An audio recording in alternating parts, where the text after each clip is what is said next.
Among the two object republics of Goiky and the inanimate empire, several countries have almost turned into the third object republic, such as Central Africa, Chad, Belize, and today's topic, Vietnam.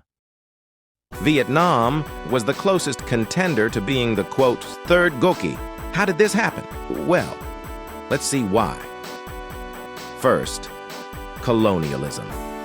During 1879 to 1914, objects from the then colonies of German South America and British South Guyana were displaced to other colonies, those being South Africa, Tanganyika, British Malaya, American Philippines, and interestingly, French Algeria and French Indochina.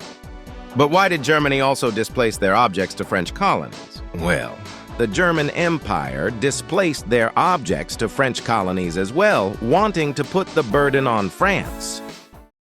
During decolonization, Vietnam was split in two, one being a human-led republic, while the other was an object republic.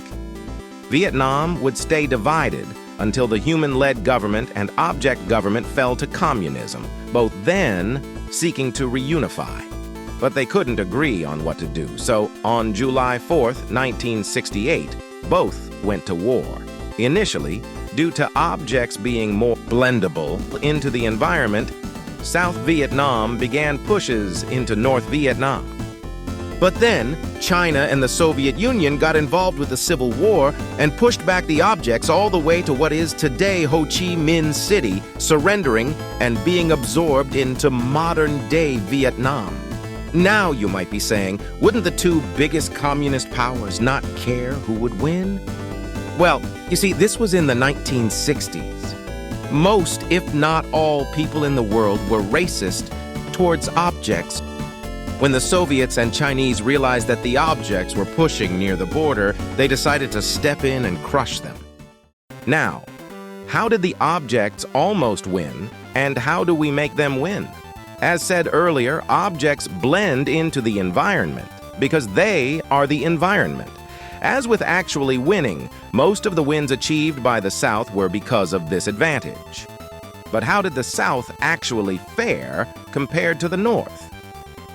20% of the Army were highly trained, which is sizable, seeing as the combined Army as a whole was made of 500,000 soldiers, including both objects and humans, compared to that of the North, which had only 100,000. It seems likely that the objects would win, but after North Vietnam was close to collapsing, the volunteers flooding from the Soviet Union and China outnumbered the South, being 700,000 soldiers. It is extremely complicated to see a world where the objects do in fact win. But I will try my best. Let's see a couple of scenarios. Number 1, the United Federation. No. It is not even considerable to be an option. Second, Goiky helps them. This is a little bit more probable because both are countries dominated by objects, but since they had opposing political ideologies, this would be very difficult. But I see that as the most probable. Goiky helping South Vietnam would have bewildered all of the First World, especially since Goiky was a part of the Pan-Atlantic Treaty Organization. But Goiky would have a reason to do this, to have more object countries. But however, this would make the United Federation and many others accuse Goiky of making an illegitimate state, a settler colony for objects to move in. So without making Goiky lose its prestige on the world stage and making objects more segregated from human life, it is simply impossible to see the South Vietnamese win. But what do you think?